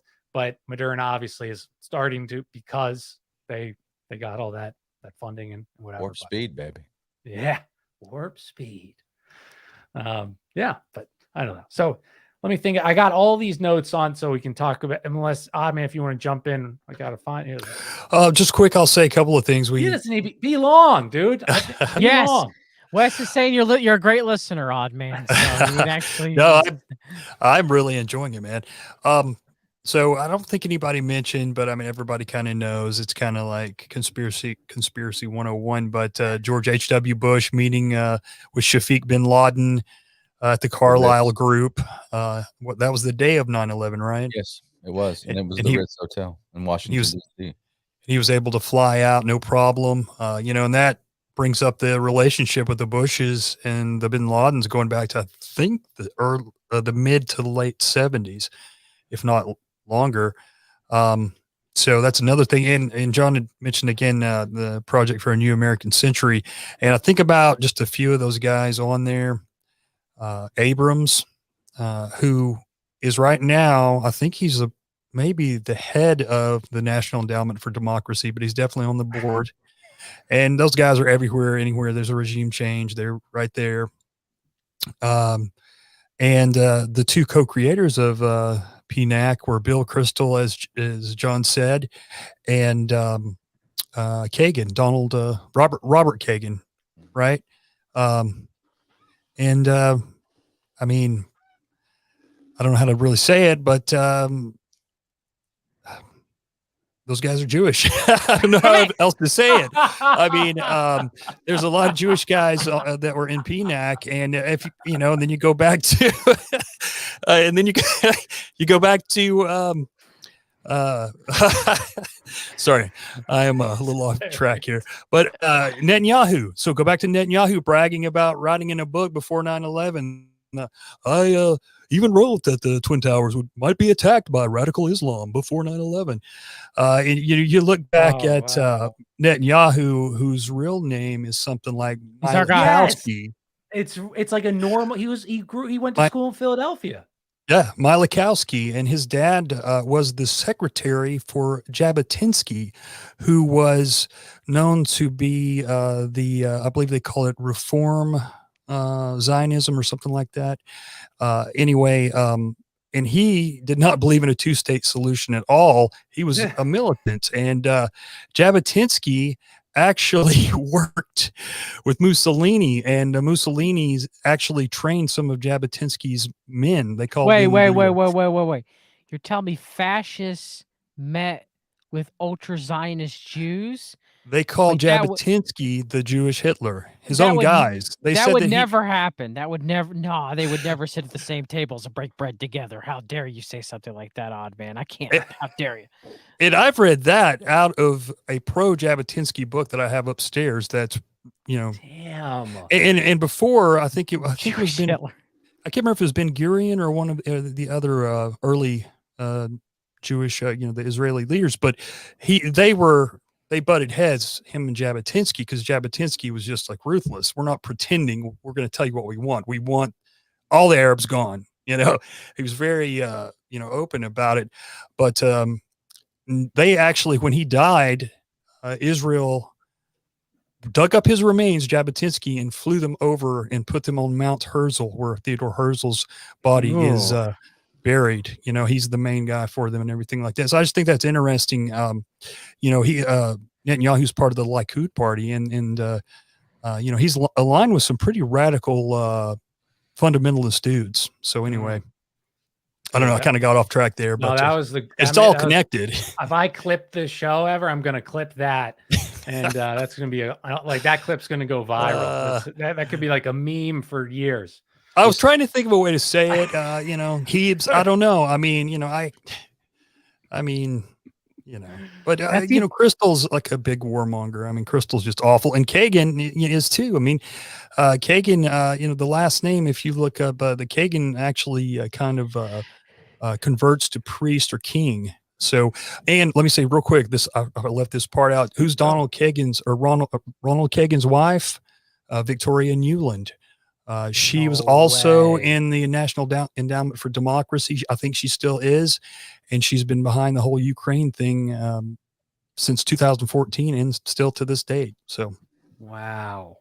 Well, the interesting thing about the Crystals too, Irving Kristol was the father of Bill Kristol. Irving Kristol was what they call him the godfather of neoconservatism. He comes out of the school of devotees to Leon Trotsky. Leon Trotsky, revolutionary, propped up by the bankers for the Bolshevik Revolution in Russia and Soviet Russia, and then later, fled. He was for a worldwide war all the time, just constant revolution. Stalin got rid of him because Stalin was more cold, calculating bureaucrat, had him stabbed with an ice pick in Mexico. But the thing is, what the conservative movement, and why John mentioned earlier in the show, he's like, I was a neocon then. That's what the left-right paradigm, what we refer to, that's what that is.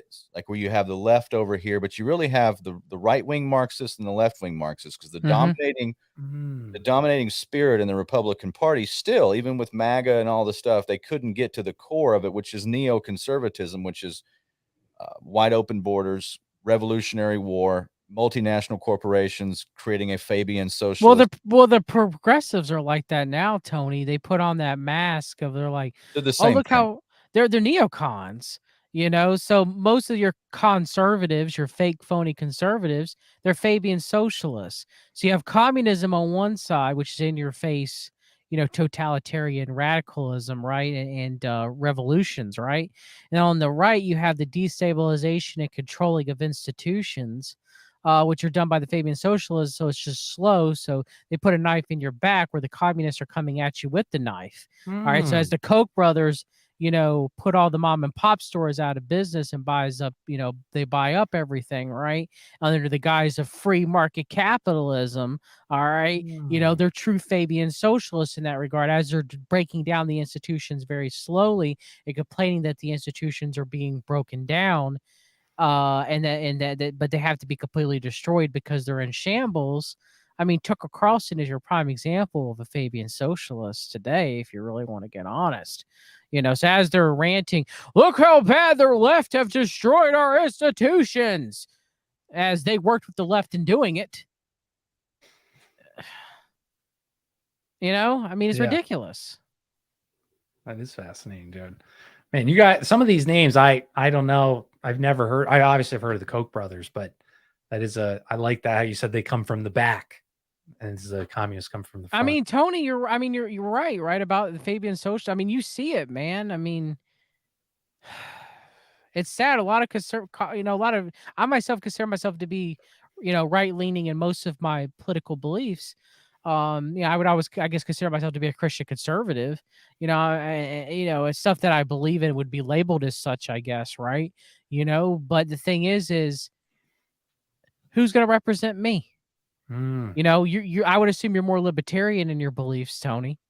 So who's going to represent you? So who's going to represent any of us That's a good here? question. I used to make my little brother laugh because I would, I hated the neocons so much and the fake Republicans and all this and because I was, as a combat vet, I wanted to end the wars. Very much a Ron Paul guy, and I would say things like, well, these sick neocons and warmongers that get together and have their eyes wide shut parties and decide who's going to go die in the Middle East for nothing. And I used to do that. And then I realized, like, years later, they actually do that. Like I was channeling something like I was Karnak or something. Like, no, they really do all those things that I was like really angry about. What, they just get off on this? Yes, they get off on it. This is like our foreign policy is a Luciferian exercise. Ooh. It's a sacrifice of good people. Like, it takes like people from the heartland, and I want to serve my country. And then they're like this, and people thank me for my service. And I'm like, yeah, I didn't help you, because if I was fighting for your freedom, you'd be free. Right? We didn't fight for freedom. We fought for multinational corporations and PNAC and a bunch of psychopaths.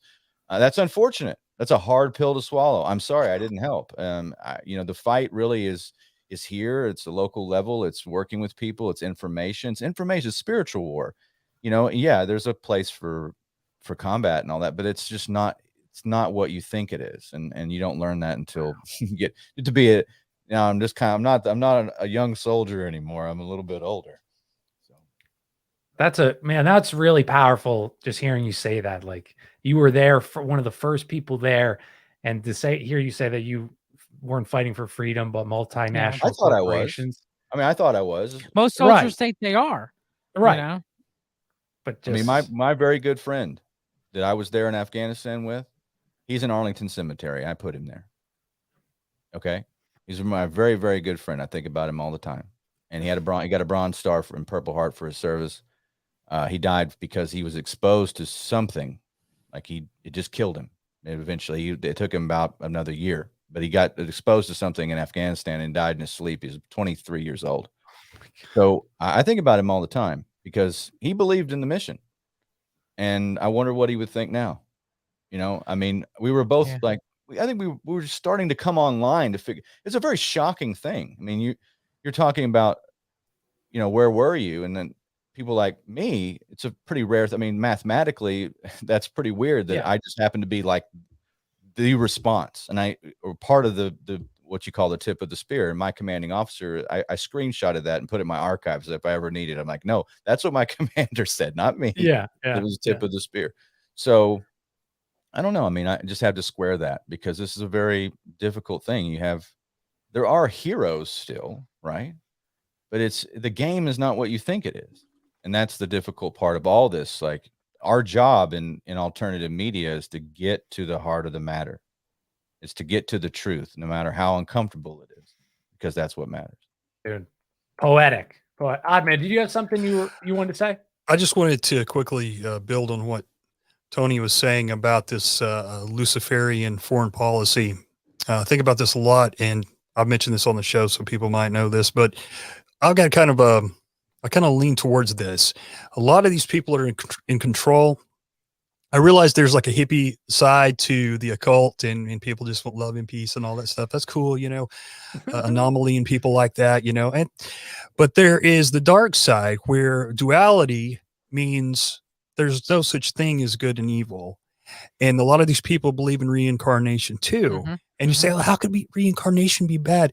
If these people believe in reincarnation, they don't believe in reality, or they believe that everything evens out.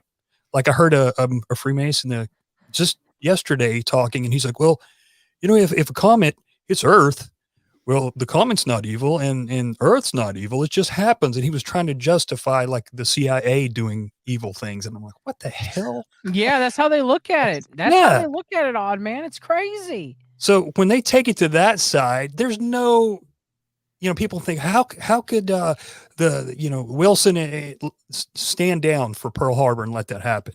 How could the Gulf of Tonkin? How could they fake that? How could possibly they either did 9/11 or let it happen? If these people, very, very powerful people, do not really believe in duality, or do not believe that reality exists, and I read that in all their occult books, or most of them, and then they believe that, well, if you do something bad, you're just going to be reincarnated and you can come back, and then also, I'm not going to get into this because this is, but if you believe also that maybe because people are not like you, they're inferior and they're not even human, or they're dogs, then what's the, you're not going to feel bad about taking out dogs. You're not going to feel bad about starting a war that kills all kinds of people if it's not your people. You know what I If mean? you're the chosen and they're the goyim, I'll say it for you. I did, well, I wasn't going to say that. So then yes, that's not a problem. I have no affiliation with these two gentlemen. Anyone looking to docs, cancel me. But if it's not, it doesn't have to be them, and it can be other people with the occult belief of. That's true. Really, I mean, the Jesuits can look at people the same way, that they're the chosen by their Catholic heritage, by their Catholic, pagan church, so that they're going against the lesser class.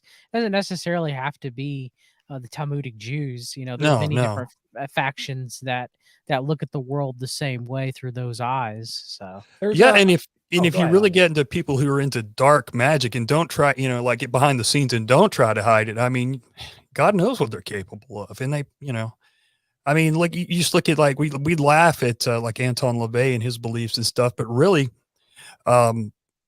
if you have a lot of power and you don't give a damn about other people and you're just into pleasing yourself, I mean, and by the way, he admitted to his ex-wife that he sold weapons to Israel and a lot of other countries. He said he was a weapons dealer. Blanche Bartow, I think is her name. She said that in her autobiography. Wow. So anyway, yeah. Well, so we'll do another like 15 minutes if that's all right with everyone. But I wanted to kind of ask you guys. Well, first thing, this is just 9/11, but Giuliani, I was almost a Trumper for 2018, 19, or 2020. And the only reason why I didn't go all the way in on Donald Trump was because I remember I read, maybe it was Zeitgeist or David Icke's book, and it talks about how Giuliani has his bunker right in Building 7. He moves it. Yeah. He sent like firemen into lethal toxic air, all this stuff. And so I couldn't put these two together. I couldn't reconcile this guy who I knew was behind 9/11 and this guy that's supposedly looking out for me and the American people. But anyway, so I wanted to ask everybody, Tony, because there's all these different theories about like planes, did people die because of the phone calls and stuff.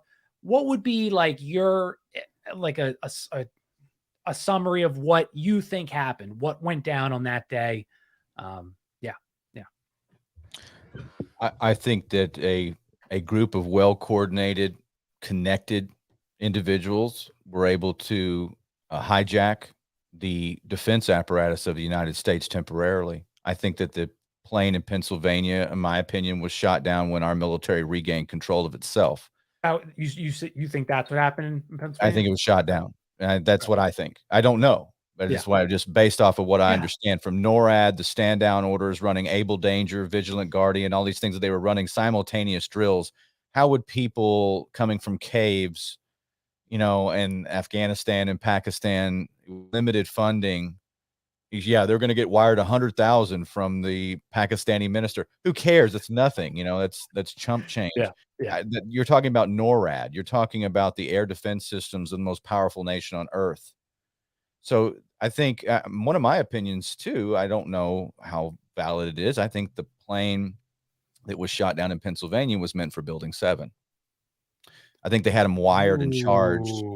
I think that was going to be like the shock as everybody's, seeing everything collapse and they're coming to help all the people. And then another one hits for ultimate fear. I don't know. I have to look at interesting theory. I like that. This is a theory. I've looked at the flight path and how long it would take. I'm not sure. I'm not an expert. These are because why wire Building 7? You had somebody had to wire it. I mean, the University of Alaska Fairbanks did a scientific study on it, and you guys can go. I mean, it's just clear as a bell. Most people don't know about Building 7. You just show like a normie. You talk about, there was 3 buildings, 2 planes. And they're like, what do you mean 3 buildings, 2 planes? Let's watch this. And then you watch them like, what is that? Is that, that's Building 7. Don't worry about it. It had an office fire and it's just going to collapse into its own footprints. I think there was more to it. I think, you talk about counter governments and intel and all the rest. I mean, there are competing factions for the deep state. David Knight calls it the dark state. I think that's even better. It's like, because and I think that as this country has been hijacked in more ways than one over time, it becomes less and less recognizable. Like the government is not recognizable to the people that live here. And so, I mean, you got to go back in time to 2001. There was probably still some good people in some levels of these alphabet agencies. There's less good people now, as we've seen. I mean, I'm pretty sure demographically and psychologically and ideologically, I think people are pretty much globalists, pretty much across that's why I don't believe, like, I thought QAnon was silly, because I'm like, there's white hats? What are you talking about? Where? And what level? And what level are they in? So I don't see that anymore. So I think that the country was hijacked in sense, and I think that we came back online, and that's what I think it scared, a lot of people that were kind of in the know. It's kind of like in JFK, Oliver Stone's JFK accused LBJ of being an accessory after the fact. It's like, you kind of know what's happening. Are you scared yet that you got your government, your military was hijacked? By whom? New World Order, whatever you want to call it. I don't know. But I just know that the official story is the most bogus garbage thing in the history of ever. I don't believe that. And then all the things they said that were going to pan out never panned out. Like, I thought we were supposed to be in a clash of civilization, and they tried to get one going. Yeah, but it never panned out. Instead, we got COVID 1984. Interesting. So, do you believe though there was planes or no? Oh yeah. Okay. I believe that there was planes. Now, I think it could be Global Hawk. They could have just completely, like, you look at the technology that came out a couple of years before. This Jim Mars covered this really well. Self-piloted. This just remote. I mean, that's how they were able to get those maneuvers in. Yeah. The pilots for 9/11 Truth would talk about how hard. I don't believe that a plane hit the Pentagon, because I have not seen any evidence. I agree. I don't know what they did with it. I had a pilot on last year for 9/11. He runs not those big ones, but he has his own like pilots for 9/11 Truth or whatever it is. But he talked about a lot how impossible these maneuvers, especially the one going to both places. He said it was like driving like a parallel parking a dumpster truck going 60 miles an hour. And he's of the belief that they were remote control planes because they had that technology. And they did. They had the technology. I mean, that's silly to think that they didn't. They have, advanced technology. They were on the moon, right? Well, we can't go anymore. The rockets I keep saying we're not going, because they keep, the rockets are down. We couldn't get the fuel in. That's another scrub. But yeah, I really think that there was some sort of takeover, and it was a short burst, and they got what they needed done, which set the stage, and then we had to roll with it. I like that. Ah, man, how about you? What's your theory of what happened that day? I like what Tony said. I do kind of think that possibly planes hit, and there was some rigging of explosives, just from some of the footage I've seen, and some of the people that that reported hearing bombs going off.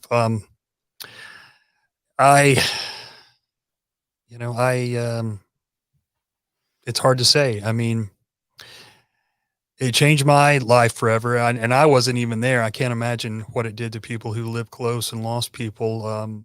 It's one of those dark days in history that I was going through a divorce at the time, and I watched the TV for days on end. I would, as soon as I got home, I would watch until I fell asleep. Wow.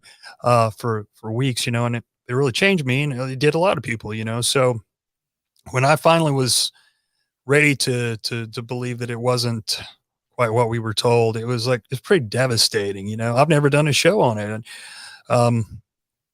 I believe that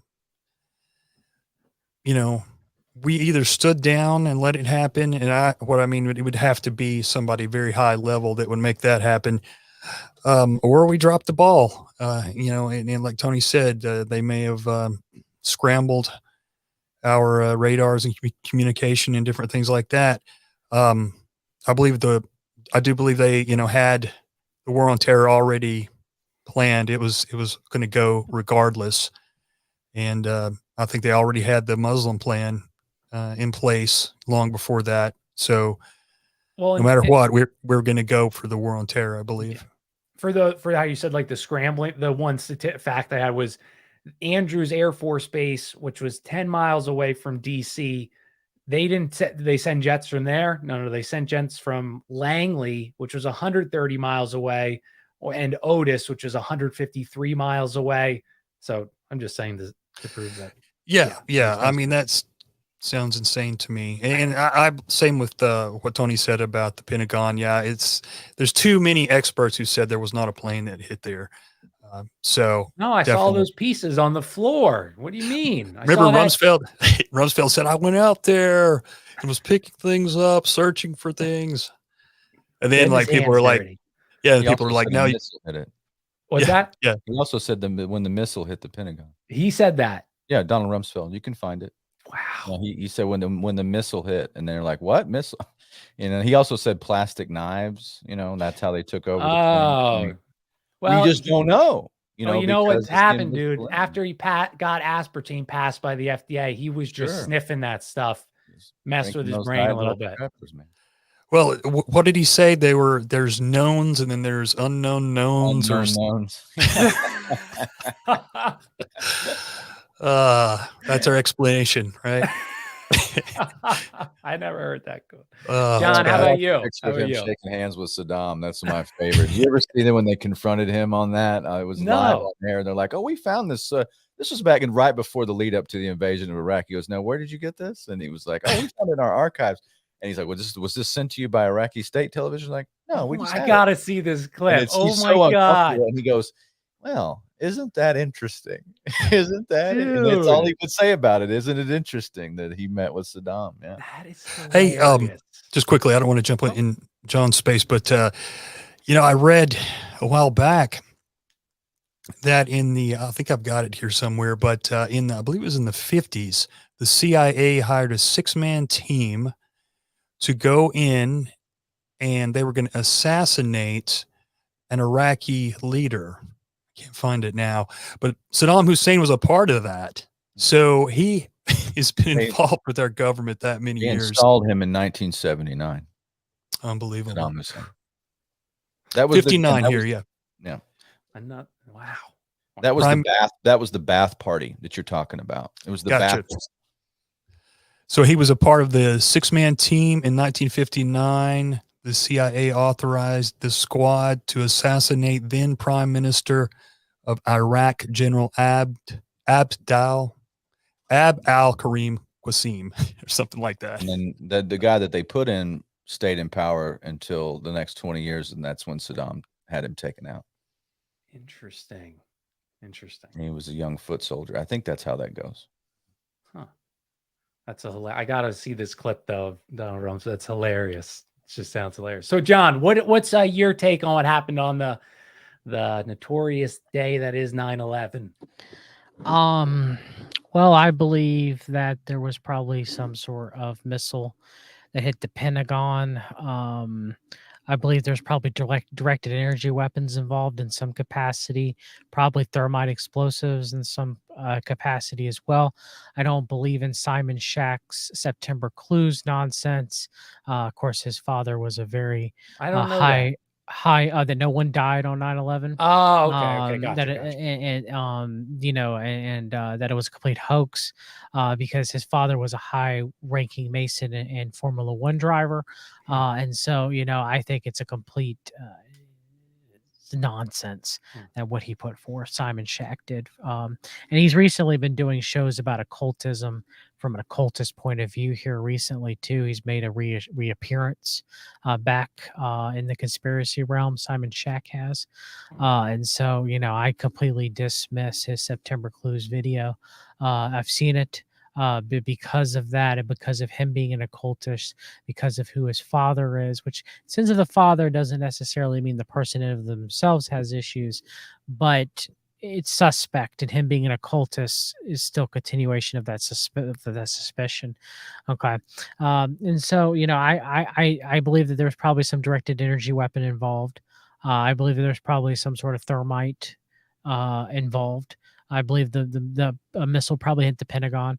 I also believe, which Tony, I think you mentioned it, that the plane that crashed in the field probably was meant to hit Building 7. I think that's quite possible as well. I think that's what you said, right? Or did I Yes, mishear you? that's what I think, based off So what I something, understand. so something may have happened there.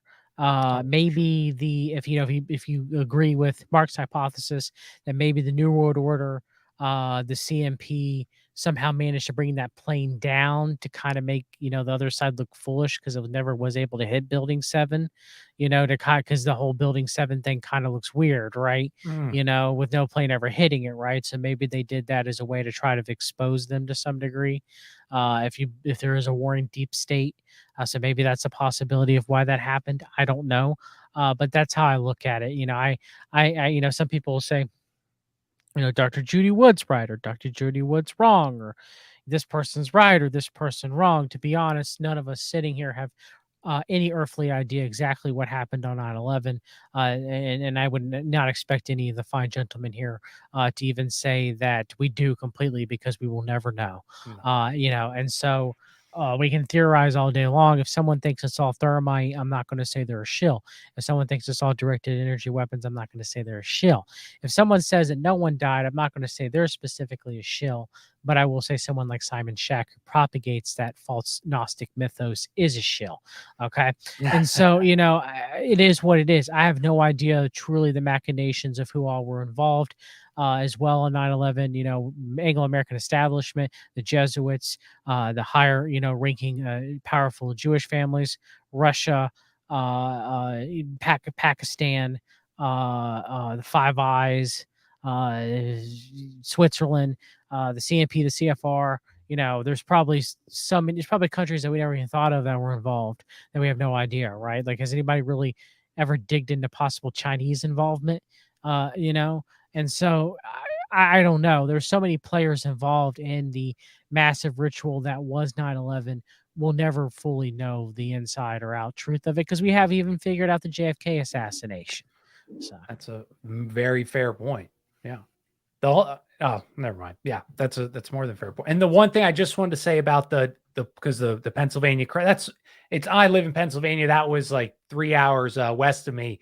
But the crazy story about that was how they quartered off this 200 to 300 yard area, and then 6 miles down the road, more debris was found. So already that tells you that the plane it didn't just, if it was blown out or something, it's like if it gets blown out, the debris should be close by or something, or flip flopped out.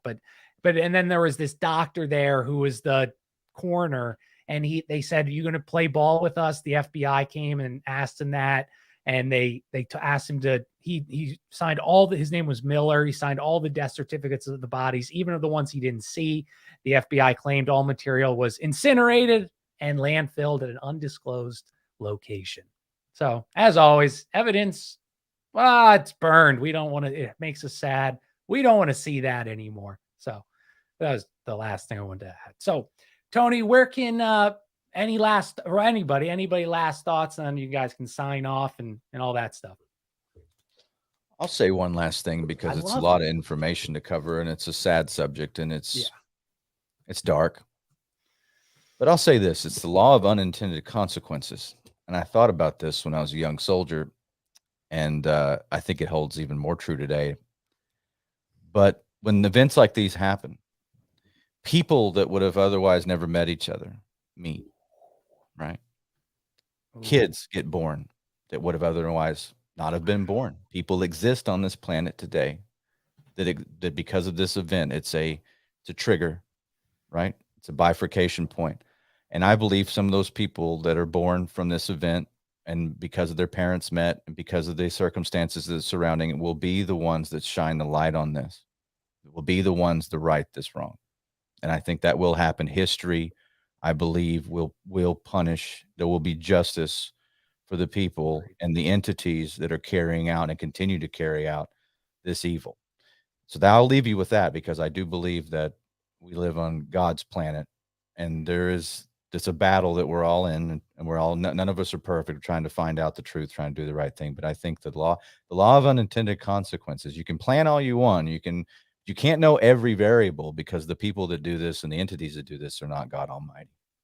You can find me at arterburn.news if you want to find my website and wisewolfgoldandsilver.com.